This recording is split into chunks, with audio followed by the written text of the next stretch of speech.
I'm so excited to introduce a school that is very near and dear to my heart, Gatewood Elementary in Hopkins, Minnesota. And I am going to turn it over to their amazing team, starting with Dr. Nolan, who I believe is doing introductions. Well, good morning or good afternoon, everybody. We're at Gatewood Elementary, outdoor inquiry-based and foundational skills. The question is, can you have all three? And so we'll talk a little bit about our journey and introductions as such. I'm Dr. Nolan, principal. Sarah Arneson is joining us. She's our IB PYP coordinator. Miss Katie Schmidt, who's a wonderful kindergarten teacher, will be joining us to talk about their journey. And then also the amazing Jade Johnson, our fifth grade teacher at Gatewood. So our mission, what we've kind of centered ourselves on, is that at Gatewood, we are an inclusive community that values diversity in each student's unique story. We use inquiry and environmental education to advocate for social change and care for our world. So that's our perspective, that's our mission, and that's what we plan and hope to guide our students. So a little bit about Gatewood Elementary. We're about 345 students, K to fifth grade. We're about 59% free and reduced in our building, and about 68% students of color. And so we've always kind of centered ourselves around the center of innovation and opportunity for all of our students. We are an international baccalaureate IB outdoor program in the United States and then also in Hopkins. We are a full community school, not so much a full community school, but we are a community school and we do not get any funding from outside resources. We are relationship based. We have a partnership with our ICA food shelf program, which has been very valuable. And we kind of started at the elementary, being able to provide food insecurity to our families. And then also we have free dental services that are provided for our families and students here at Gatewood. And then we have an amazing farm care program. And this farm care program pretty much started 2020, where we sent our counselor and our social worker to the University of Minnesota to learn all aspects of how you can use farm care program around social and emotional learning and support for our kids.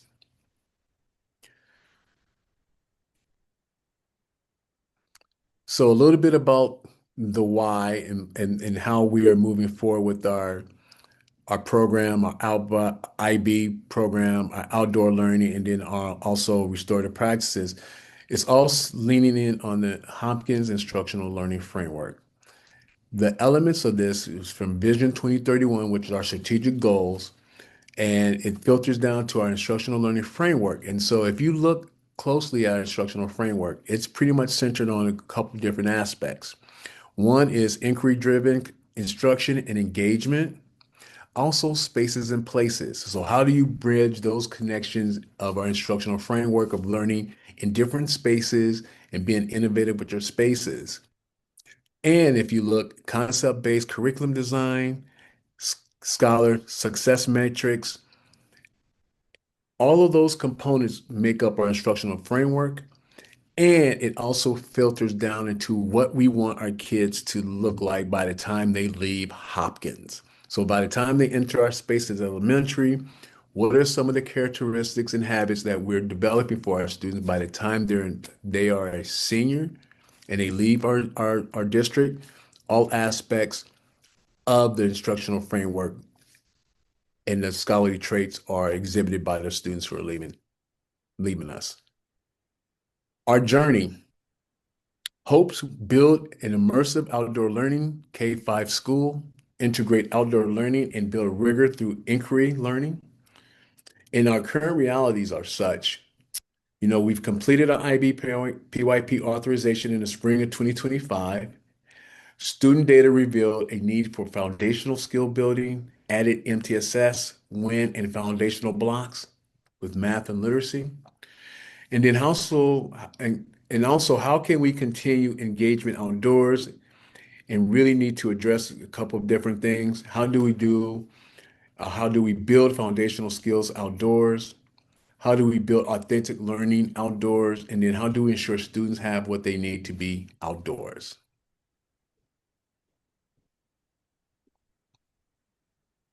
So, Ms. Arneson, want to talk a little bit about this?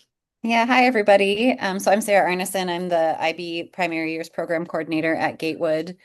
And our journey with IB started in 2025 as we entered a candidacy phase. If you're familiar with IB at all, there's kind of a couple years of building that goes into that process. And over that time, one of the unique things that is true about our site that I really love and Dr. Nolan spoke to a little bit is this goal of integrating IB and our outdoor learning opportunities. And so in the course of the last few years, we've worked on building units as part of our PYP program, focusing on how we build some inquiry practices in order to provide some planning time for teachers and opportunities for students to get outdoors in unique ways with our naturalist. We started something called Experience Fridays, where a teacher team would have a planning day and students would join our naturalist and other staff for an outdoor experience, whether it was on site or off site. And that was a great way of kind of mutually building some things with outdoor and inquiry and experience while also supporting some needs around unit creation that would feed into the classroom of instruction. And then kind of again within that unit planning component, really working to try to connect the outdoors. And that's been part of that journey, right? Some of those hopes and some of those realities. It's not hasn't maybe been as easy as we've hoped at times, or growing pains, or different things. But our trajectory, we've got a great team of staff that are interested in the outdoors and keeping that in part of our planning as we think about like how do we engage different parts of our learning outside. And then in the last few years too, also working to build some of that IB learner community. So parts like the learner profile, which aligns with our Hopkins framework of scholar traits. So the things we want students to be and become that aren't just academic skills, but showing up as whole humans. We've entered into the last couple of years doing monthly celebrations, bringing in families as a way of just building that culture and community. And as Dr. Nolan mentioned, we were became an authorized school with IB last spring. And as we kind of continue this year and look into the future, and we think about this cross section around inquiry and outdoors and foundational skills, we've been adding some new pieces to that. This year was the first year of our fifth grade exhibition project, which is the capstone in the elementary primary years program with IB, an opportunity for students to develop skills of their own inquiry, to do research around a meaningful project and topic. A lot of our students are doing things related to sharing the planet, so water access, food access, those types of topics, and they're developing projects to share with the community. And then with our units this year, we've been working to kind of lay more foundational groundwork with writing and literacy, along with the social studies and science benchmarks that are part of those units, just in reflecting on data and the needs of our students, knowing that integrating those foundational components are really essential within the inquiry that we're doing through our units. Also with a grant we have, we're working to kind of raise some of our foundation with high quality instructional materials. So thinking some about how we use materials effectively, what materials we use to raise the floor of instruction based on the materials that are available to students through the lens of those units. And then students are also engaging in some goal setting and reflection as part of units this year. And we're working to build formative assessments to better understand what students need, what they can do and understand as part of our learning. And all of these are works in progress, things that we're continuing to plan for the next year, but also some of our work that has been in progress this year with IB and inquiry.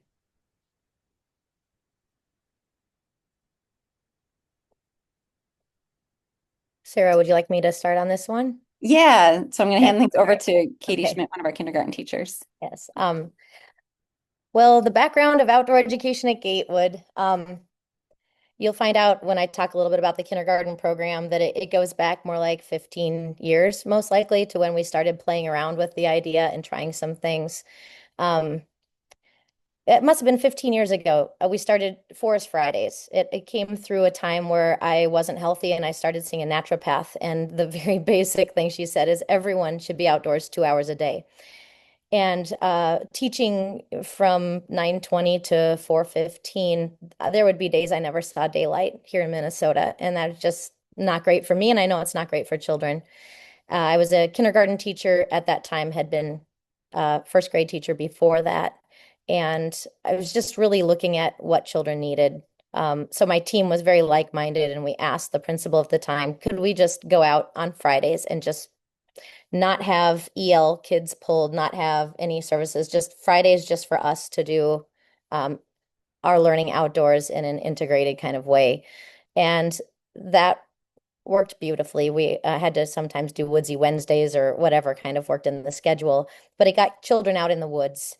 And around that time, I also started a relationship with a place called Jeffers Foundation, or with a foundation called Jeffers Foundation, where a man left his legacy to making sure that teachers could get children outdoors learning. So I was doing some things on the sidelines with them. We even did like a junior naturalist club after school somewhere in that time frame before COVID.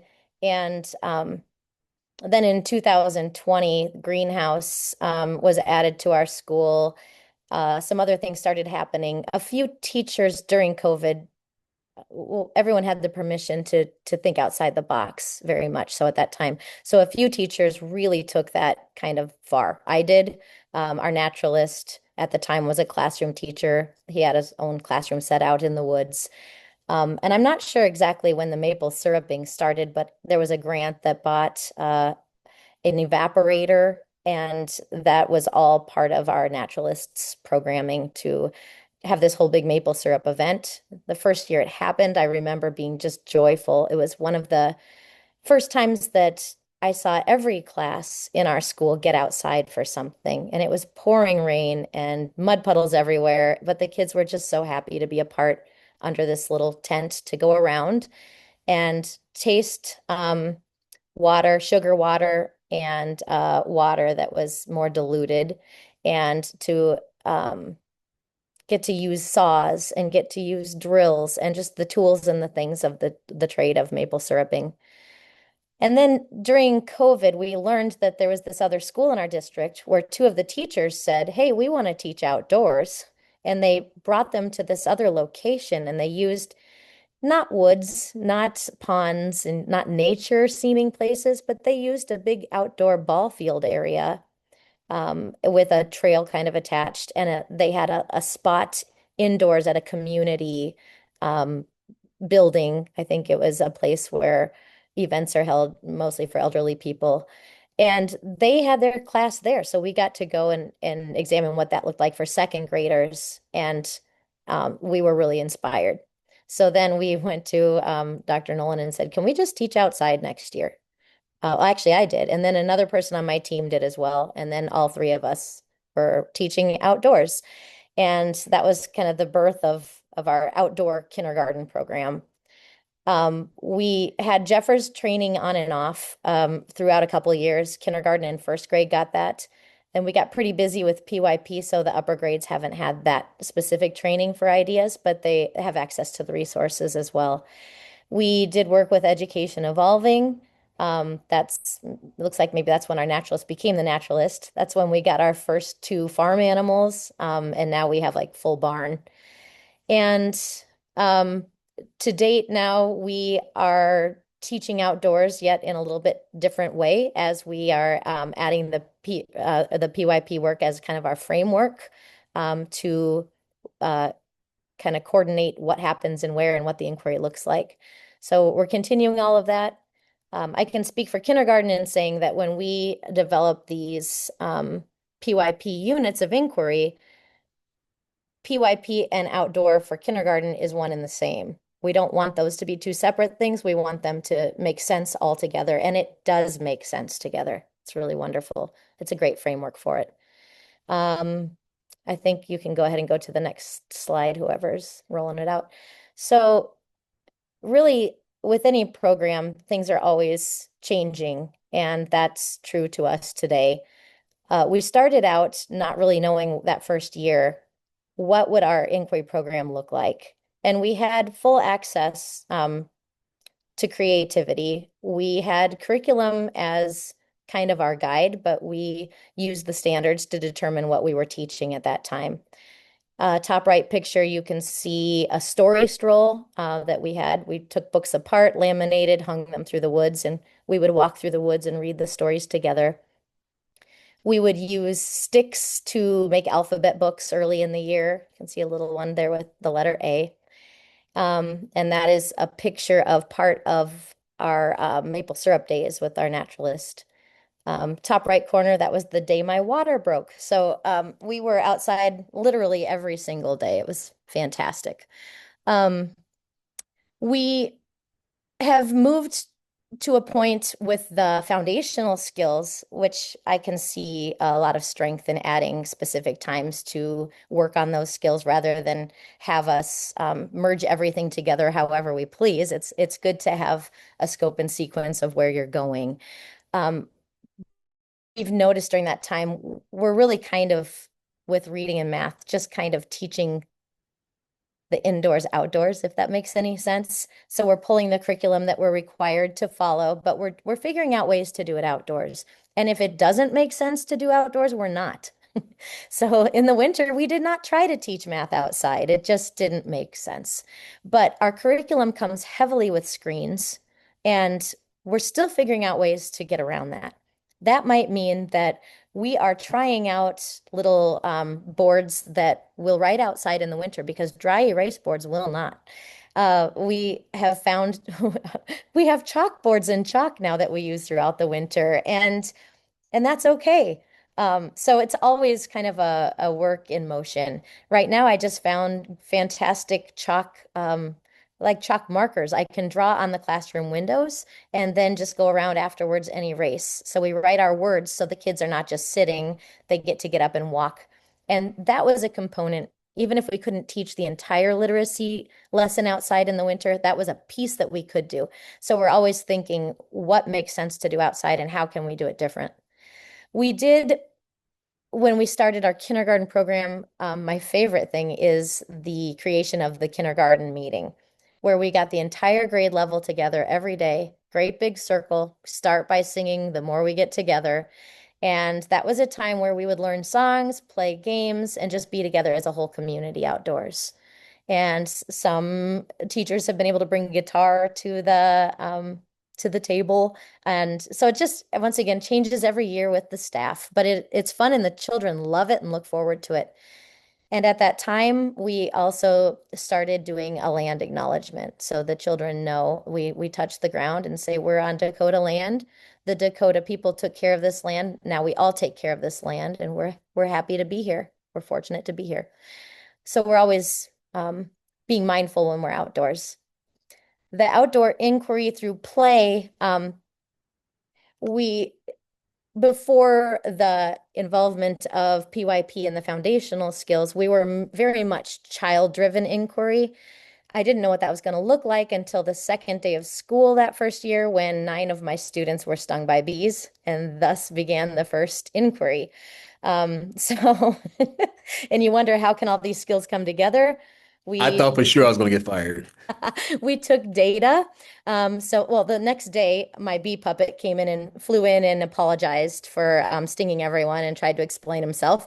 Then we had this amazing opportunity where we were able to make a graph of who's been stung by a bee and who hasn't. Well, most of us had.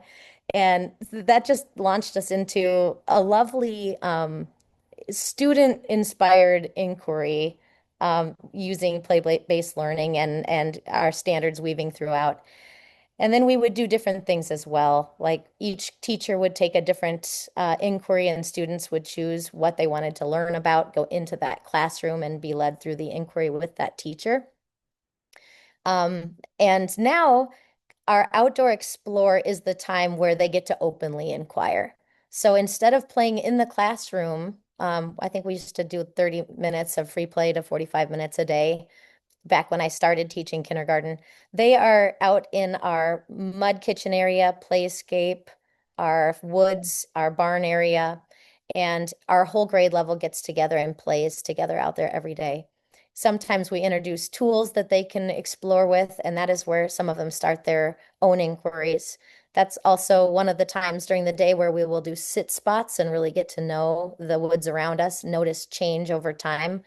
But it's not so different from our PYP work also. So sometimes the play and that PYP work merge together very well.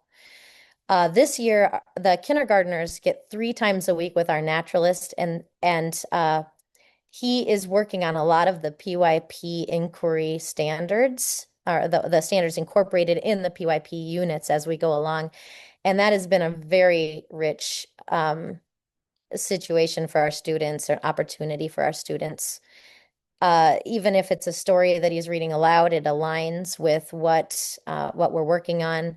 And so the students are getting a very good understanding of all of the pieces we're trying to instruct through not just the classroom teachers, but also naturalists. And there is a collaboration also among the other specialists in our school as well. It's just that the naturalist is right with our class in our room, so we see that a little more often than what's happening in art and PE and music. The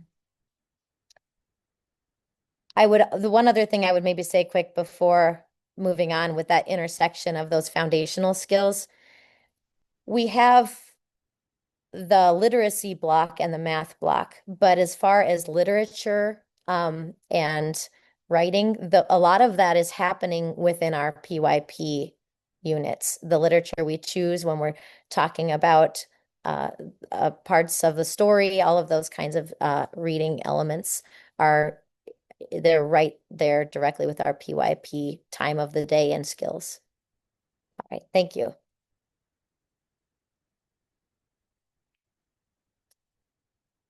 This is for Mrs. Johnson. Hi, I'm Jade Johnson. I teach 5th grade at Gatewood. Actually, if you go back one slide, back to Katie's slide, that picture on the bottom with Mr. Ike, those are my students now. Oh. Which was so cute to notice how far they've come and just their journey at Gatewood. It's almost coming to an end as they graduate from Gatewood this year. So I'll talk more too about the intersection of foundational skills, inquiry, and outdoors in math. I'm going to be focusing more on math. So this year we adopted full-time a new curriculum called IM, Illustrative Math, or Imagine Illustrative Math. I did this curriculum last year by choice with my teammate to try something new. Our school never really, historically kind of gave teachers the options on which curriculum to use. And my teammate and I last year decided we wanted to try IM. We'd heard some good things about it, and we knew that it was potentially going to be adopted for all of Hopkins this year. So we tried it last year and we liked it. And then this year we actually now are using the paid version rather than the free version. So it's a little more, it's slicker, it's better in a lot of ways. But prior to last year, so 2 years ago, I was actually a math enrichment specialist at Gatewood. So I have kind of tried a lot of different things with math. I've done a lot with all grade levels in math. And after attending a conference in Duluth, I wanted to start using what's called building thinking classrooms. So with that being said, IM kind of takes, it has its own approach in how students navigate math, but it allows me to be able to use some of the skills that I learned when I was doing the thinking classrooms. So if you see on the photo, on the bottom left photo, you'll see students standing around whiteboards. That's a practice that comes from building thinking classrooms or thinking classrooms that I've also been able to use with IM. IM is inquiry based. That's the nature of it. Within the inquiry, students are really practicing a lot of the learner profile skills that we practice in all subjects. But to be successful with this math, they really need to hone into their communication skills, thinking skills, and reflecting skills. This is much more student-centered, and the curriculum really does take the teacher kind of out of the mix when it comes to thinking and processing through problems.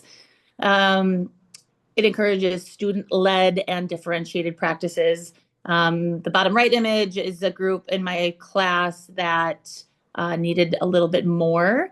So Miss Beaverson, who is our math coach here, was able to find some challenge work for them that follows the IM framework.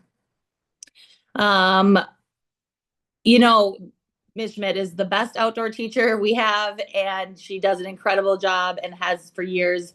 I do not compare in that category, but the nice thing about IM is that a lot of the problems that come from it are real world, relevant to what, you know, if we're measuring or if there's word problems, you know, they can be applied directly outside at Gatewood. So that's a goal that I have as a fifth grade teacher working with this curriculum and getting better and getting stronger within PYP would be to how can we make math consistently happen outdoors when it's appropriate. The other way it ties in with some literacy is the curriculum is very, there's a lot of words, there's a lot of reading. It really does kind of lend itself to also reading and comprehension at a fifth grade level, which has its challenges, for sure, but it's really bulk in all of the ways that it can connect to what we're doing at Gatewood. What was that other photo? The middle photo is an example of some of the cards that students would be using within IM, and it's very oftentimes group work.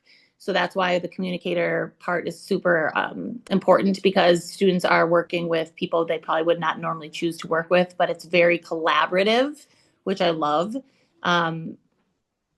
Yeah, and then I'm trying to see what other images I put. Oh yeah, just a lot of group work, a lot of thinking. That's again Mr. Ike in the top left corner on one of the times that we went outside. But yeah, I think I went through all my points. So yeah, I think IM is a really good fit within what we're doing here, as we are getting more comfortable with new curriculum and as we're getting more comfortable with being IB teachers. The math definitely is a good fit. Thanks. Kind of before we answer any questions from everyone, I think we'll just each kind of give a summary response to a couple of these questions. So Dr. Nolan, Jade, Katie, myself, just thinking a little of like what have been some of the, you know, how do you fit it all in? Kind of what has kind of building some of that collective buy-in in our building and your classes look like, and just any challenges or roadblocks you want to highlight, but what is also giving you hope that you're on the right track? Yeah. So who wants to start? I can start. I think how do you fit in all? I mean, if we go back to the instructional framework, it's a very rigorous ask and strategic goal that's rooted in best practices. And so how do you fit it all in? And that's always been kind of like the tension point where how do you get the collective buy-in with understanding that this is what is being required and this is what some of the things that we want our students to have and skills by the time they leave. And so we've asked people to do things different, to teach differently, to create student agency, to teach inquiry in a way where students are kind of like generating the agency and the learning and the control aspect of a teacher. We're asking them to do things differently. And by the way, we're asking them to teach outdoors and learn how to do some of those things. Oh, by the way, we have some foundational work around science to read, around literacy, and then also this new math curriculum. So it's a lot. And so we've been thoughtful in how we develop our master schedule, meaning in knowing that we have the foundational work that we really want to pay attention to, particularly K2 to K3, along with teaching inquiry and fulfilling all aspects of our instructional learning framework. Do I think we're on the right track? Our data suggests that we are. We're always trying to navigate budget and different things each year that occurs. But I think we have a very creative group, and we will adjust and continue to grow.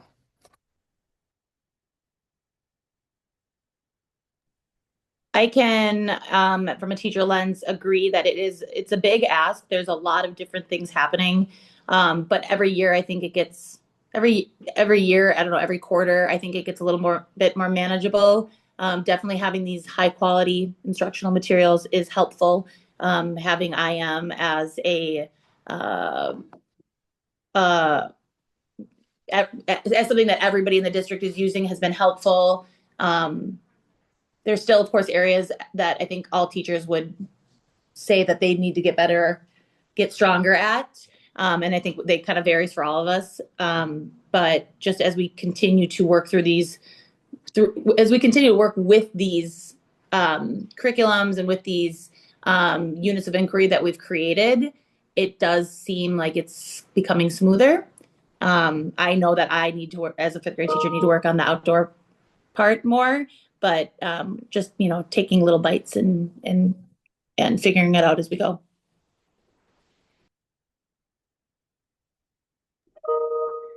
I would say that as we're trying to get that collective buy-in, one of the biggest reasons maybe some are not buying in, or that people are moving at different rates, is because it is really hard to fit it all in. And the way that kindergarten is kind of managed, that is, like I said, PYP and outdoor need to be this one and the same, because there's just not time for each of these different really big things separately. And then what I would say to anyone wondering maybe what can I do, or how do I add a little outdoor time to this day, I would just think, first of all, always what makes sense. And like if something doesn't work the first time, try it again, because the kids are going to take a few attempts at it before maybe they're successful. But just simple things. If you need to read a book, it can be read outside. If there's if it's morning meeting, I know our SEL curriculum is also online, but I still have the old one with the little puppets that you can pull out. So just thinking what ways are there to be creative, and it doesn't have to be all day, every day, or for a long time. So I think if people realize that just dipping your toe in the water is okay, then that might, just feel like, okay, I can do that one thing. Just like pick one little thing you want to try. Are we on the right track? Well, we're having a lot of people that come here for outdoor, coming from other districts, and some people from 30 to 50-minute away drives. So I think that shows a want for a program like that. Do I think we're on the right track? The IB has really helped make a framework that works with outdoor. I think those two things go beautifully together. Do those skills need to be there, those foundational skills? Yes, they do. So having that guidance is okay. So then it's just balancing and kind of knowing, even in a lesson or a day's work, when are they kind of done and ready for something different? When do they need movement? Can you walk from point A to point B outdoors instead of down the hall quietly? All those little things that you can fit in, just kind of, you just have to kind of think outside the box, I guess. Yeah. Yeah, I would just echo in that, just that importance of kind of creativity and flexibility in our planning, in our scheduling. I do a lot with our master schedule and can't think of a year where it's been the same from year to year, and knowing that we're trying to adapt and adjust and kind of build to meet the needs of staff, to meet the needs of students, and recognizing like we're all learners on that journey. So like we're not hitting the mark on all things all the time, but we're working to continue to shift and adjust. And I think what we see as outcomes for our students is positive, and from families in a lot of ways too. And so I think that gives me a sense of being on the right trajectory with that. And I know in education, like fitting it all in is always the question, regardless of the initiatives that we're doing. And so I think being able to recognize that always, and then also work within that with creativity and flexibility is super important. I think we wanted to save a few minutes here to just answer any questions that you all might have. So thanks for being here. And if there's questions, we can try and address what's on your mind. Yep, you can just come off mute. Oh, sorry, go ahead. Oh, hi. I thank you so much for this great presentation. And I think that there's no doubt that you're fostering long-term skills in the youth that you have at your school. My question is specifically around the challenges of transdisciplinary curriculum mapping and curriculum planning. And do you, in your Fridays when you do unit planning, is that where you, plan your units and also try to tease out, oh, here's an opportunity to be teaching these math skills that I need to address, or these literacy skills? I would love to connect with you on that. I think it's one of the challenges that I think you are in many ways leaders in, because you're grappling with that complexity. And I think that is a large trend in education. It's a direction that education is going in, that everybody is dealing with. So kudos to you for this courageous journey that you're taking. I would love to hear how you're handling this. I think I'll let the group talk a little bit about some of what we do, but we've had multiple entry points of having those conversations. We have collaborative team time that we've kind of alternated with our new implementation of our math. So during collaborative team time with a grade level, Miss Arneson, particularly when it's around the PYP and strengthening some of those units and making sure those transdisciplinary aspects are being done with fidelity. She meets with grade levels during that time, which I think is probably twice a month, if I remember right. And then also we have the quarterly whole day planning or half day planning that's geared to more of the transdisciplinary work with IB that's occurring also. And then also we have what we call a rotating meeting that occurs a couple times a month. So there's various entry points of having conversations with different grade levels based on rotations about how do we facilitate some of that work. And Miss Arneson and the team can kind of chime in more.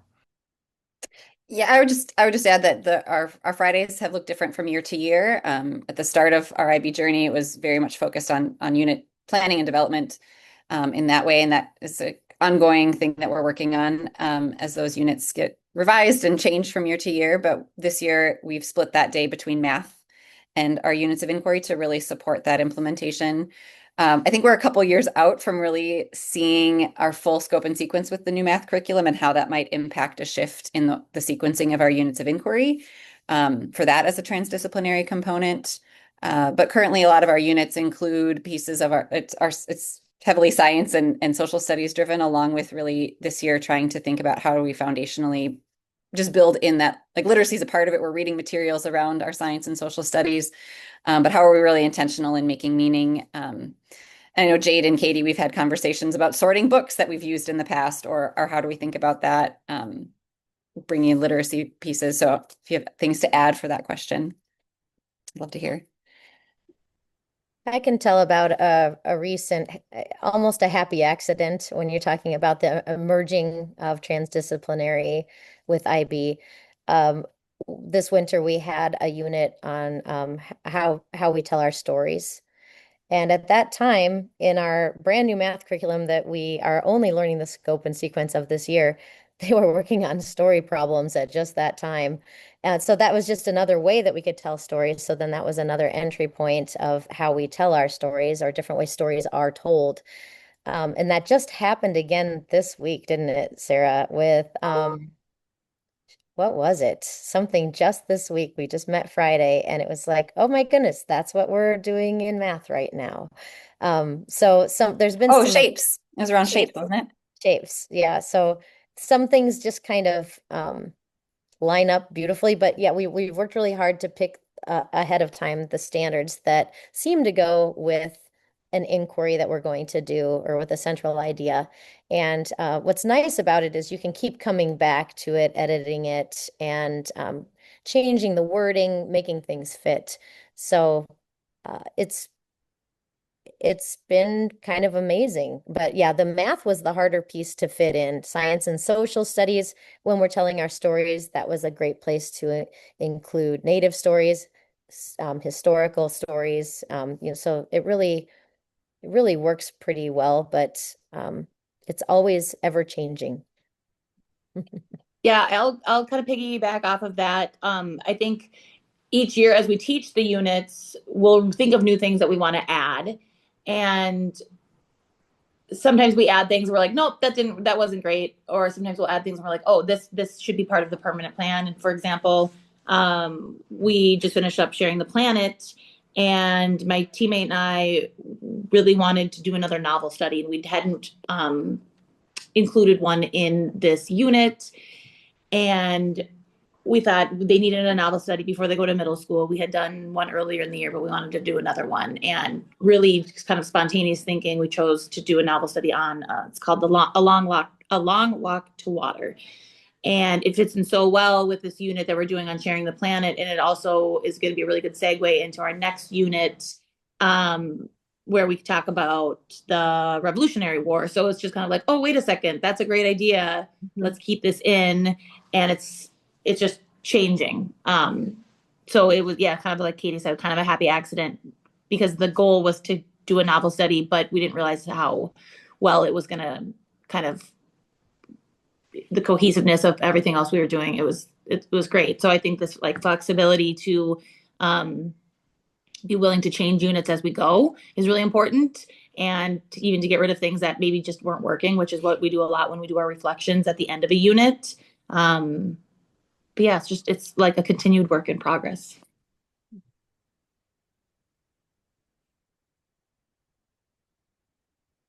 Do you map out your units as you develop them, so to speak? Like you've got like all that you just, like it's a bringing together of so many things where you go, oh, this fits here and this fits there. Do you have a way of mapping that so that you say, oh, we're teaching these content standards that we need to address, and we're doing these IB learner profile attributes through these activities? Do you have a way of mapping that? We do. We kind of started with organizing our standards and benchmarks, and that's gone through a couple iterations, but we have a planner template that is lengthy. I know it's it's a big document for us, but it kind of houses a lot of that information. And then we have a calendar where at the beginning or the end of each year, we kind of set out like, okay, is this one about 6 weeks? Is this one a little shorter?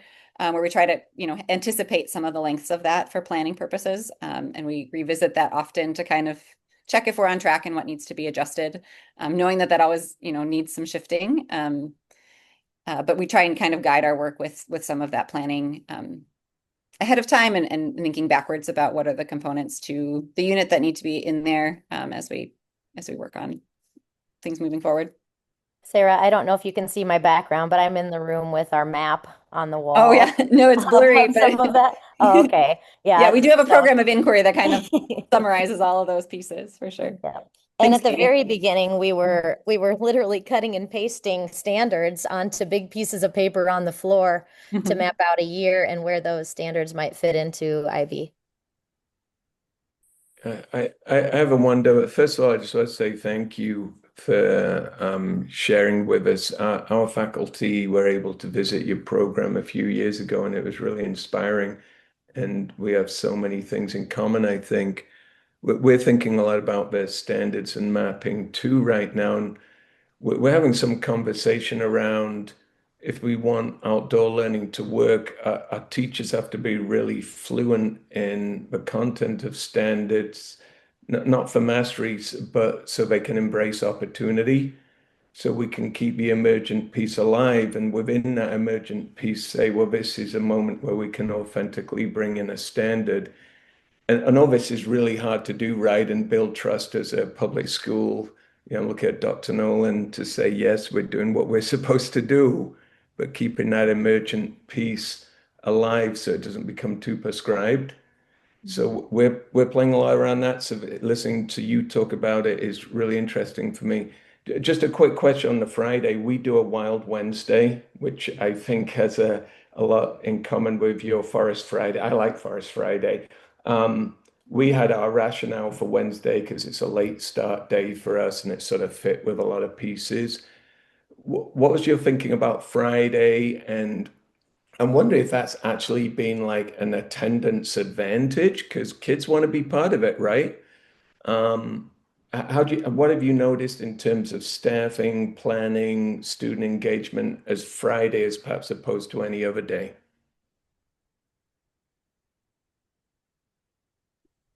If I go back to the very beginning and choosing Forest Friday, I think that was because Friday was a day where our Title I teachers didn't teach students. So I think that was the biggest reasoning at that time. And then I can't remember, I think then as we went on year to year, we didn't all get to do it on the same day. So the Woodsy Wednesday may have worked better in someone else's schedule at some point. But the Fridays, what I would say about the Experience Fridays, we were looking at maybe a model next year of moving to Wednesdays. And I actually think that would be easier because a lot of times on Fridays, we have staff that are gone. So just to get more people there midweek might actually be your better bet. And I wondered, I think too, this might make some things easier. And I'm just thinking of the context way we've built some things. We've built some partnerships with some local camps and nature centers.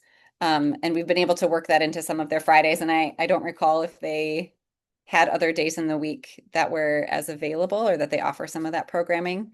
But that's been a part of how it's worked, whether that's a part of how it has to be or a why for Fridays. But just wanting to elevate, like having those kinds of partnerships as you plan that time is really a really valuable piece. Thank you, everyone, for joining us. And a huge thank you to the Gatewood team, Dr. Nolan, Katie, Jade, and Sarah. Thank you so much for being with us. There is a final student performance if you leave the breakout room and go back to the main room. And if you have any other questions, you can email us and we will be sure to pass them on to the Gatewood team and they can get back to you. So you probably just got a little notification popping up you can say, leave the breakout room. It'll automatically take you back. It's so nice to see you. And Gatewood team, thank you so much. I love hearing about your school.